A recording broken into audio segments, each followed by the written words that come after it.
So, revenue is the most dangerous number in your agency. And I know that sounds insane, but after scaling past 220K per month while removing myself entirely from delivery, I can tell you that revenue was never the thing that got me there. It was the 6 metrics underneath that most agency owners have never even calculated. And once you understand them, you'll see why some agency owners work 80 hours a week and stay stuck, while some agency owners work 20 hours a week and scale past 200K per month. So today I'm breaking down all 6 and showing you exactly where your agency is leaking money and time so you can fix it before it inevitably buries you. And the first place most agency owners get economics wrong is cash flow. This is where the revenue lie starts to unravel. You see, revenue looks great on a spreadsheet, but cash flow is what keeps the lights on. And there is a timing mismatch between money coming in and money going out, which destroys agencies faster than almost everything else. Think about it like this. You close a client on a monthly retainer, but you're paying your team, you're paying your software, and you're probably the last one to get paid. And all of that money goes out before the client's payment even clears. Now multiply that between 10, 15, 20, maybe 40 clients, and payroll hits before payments land. And suddenly, you're just trying to catch up on debt instead of scaling your agency. Most agency owners don't feel it until they're already underwater because they see the revenue number climbing and assume everything's fine. But my friends, cash flow stress increases before profit does. And growth actually accelerates the cash crunch because you're fronting more labor, more tools, more infrastructure before you've collected the payment from the work. And that's exactly why so many agencies hit a revenue milestone and immediately feel like they're drowning. The top line looks healthy, you're out celebrating, but the bank account tells a completely different story. And honestly, I am a victim of this personally. I think I only realized, I would say maybe 60K per month when revenue was still climbing, but the profit margin that was left was starting to deplete. And that's when I knew I had an issue. And this is, I guess, everything we're talking about right now. I'm just glad I fixed it at that level instead of waiting till further along, because that's when it becomes most critical. But luckily, the thing is, cash flow is fixable. You can adjust payment terms, tighten collections, and restructure timing. But this second metric is worse because most agency owners don't even know it's happening until the margins are already gone. As you scale, your margins decay by default. And that's not because you're doing something wrong or making some bad decisions. It's just what happens when you grow an agency. Every single hire reduces your margin, not just because of salary, that's one part, yes, but because of management overhead, training time, benefit, tools, communication costs, all the inevitable expenses that come with adding an extra person to the team. When you're small, say making 20K per month, you might be running at 50% plus margins because you're doing most of the work yourself. By the time you hit 50K with a small team, maybe you're down to 30%. And when you reach 100K, most agencies are operating at 15 to 25% margins, sometimes less. But I definitely recommend you do more than this. And it is entirely possible too. Scale quickly eats margin unless you specifically design your business to protect it. And most founders simply don't. They just keep adding revenue and assume margins will take care of themselves, but they don't. If margin isn't designed into your model from the start, it collapses under the weight of growth. Although most founders think that's a failure of execution, in reality,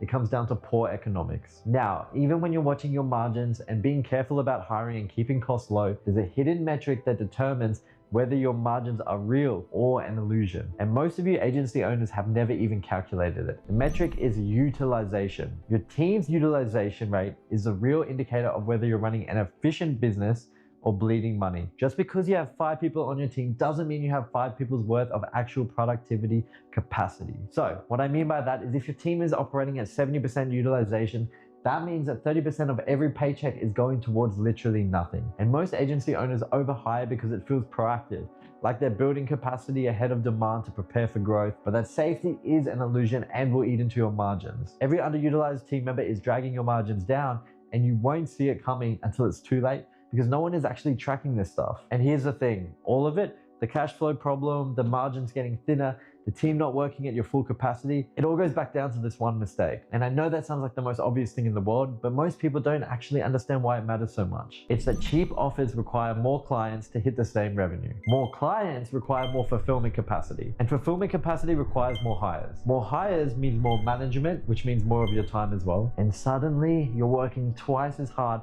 to make the same money you could have made with half the clients at twice the price. This is the math that agency owners do not want to face.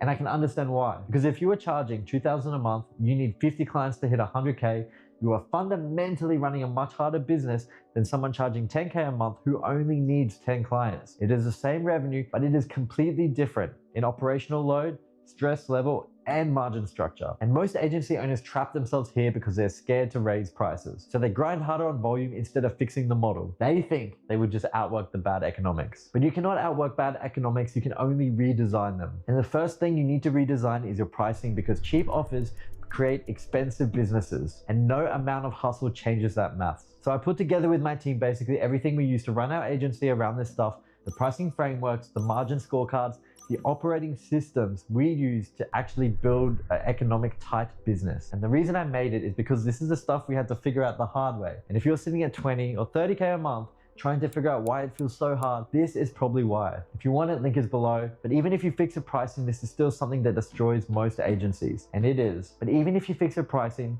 there is something still that destroys most agency. And it's something you're probably doing right now without realizing it. You see, most agency owners are obsessed with acquisition. Getting new clients, signing new deals, growing the top line, because new clients and revenue feels like progress. But acquisition masks problems. You can keep signing new clients and feel like you are growing. Even when your existing clients are churning out the back door, you are essentially filling a bucket with a hole in it. But real growth is compounding. It is stacking retained value on top of retained revenue month after month, year after year. And churn kills compounding. Because if you're losing 10% of your clients each month, you're having to replace that with 10% extra revenue each month just to stay flat without growing. And that is exhausting. It means that all of your acquisition efforts are going towards treading water instead of actually moving forward. The metric that actually matters most is lifetime value versus customer acquisition cost. Your LTV is 3 times your CAC or higher. You have a real business with real economics that can scale. If it is less than that, you have an acquisition problem disguised as a growth strategy. And usually the churn is not because of market conditions or competition, but because delivery is not good enough. Acquisition masks delivery problems until it cannot anymore. And by that point, you built an entire business model around replacing clients instead of keeping them. Now, let's say you fix all of this. So you have all your cash flow managed, margins are protected, utilization is tracked, pricing is right, retention is strong. There's still one final bottleneck, and it is the hardest one to confront because it's you. In the early days, your involvement in delivery makes total sense. You're building the systems, learning what works, and creating the standard for everyone else to follow. But past a certain scale, your time spent doing client work has a negative ROI. And if you're still personally doing delivery at scale, you are making your business worse, not better. Because every hour you are spending on delivery work is an hour you're not spending on things that you can do like strategy, vision, building the infrastructure that lets other people operate without needing you for every single decision. Stop being the micromanager. This is the difference between operator work and scaling work. Operator work is doing the tasks, while scaling work is building the systems and letting other people do the tasks without you. And founder effort does not scale because you only have so many hours. And if you spend them all on delivery, you hit a ceiling that no amount of hustle or work can break through. So you become the constraint on your own business. So if you're still personally saving client work at scale, you are the problem. Not because you're doing bad work, but because you're doing work that someone else could. And you're neglecting the work that only you can do, being the visionary. And this is what creates the agency ceiling. I see agencies plateau at 30, 50, 80K a month over and over again. The owners always think this is a skill issue. What if they just learned better sales tactics, better fulfillment methods, better hiring practices? They would finally break through. Yes, while it's all relevant, the main constraint is economics. And the thing is, most agency owners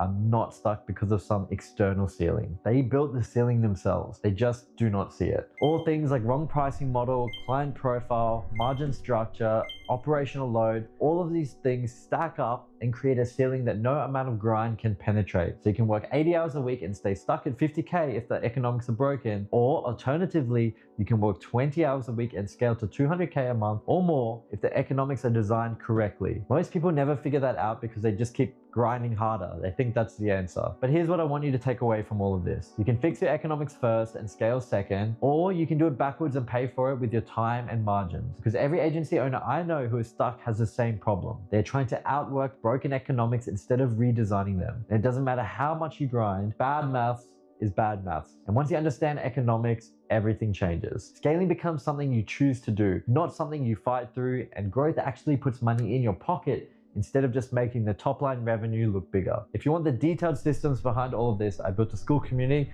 where I break down everything from pricing to margins, how we actually run the agency day to day. I'll leave the link in the description below if you want access to it. And if you want to see exactly how I built a 200K a month agency while cutting my hours down to 4 per day, I break down the whole back end in this video, the AI systems, the operations, everything that actually makes these economics possible. So I'll leave that on the screen here. Thank you for watching.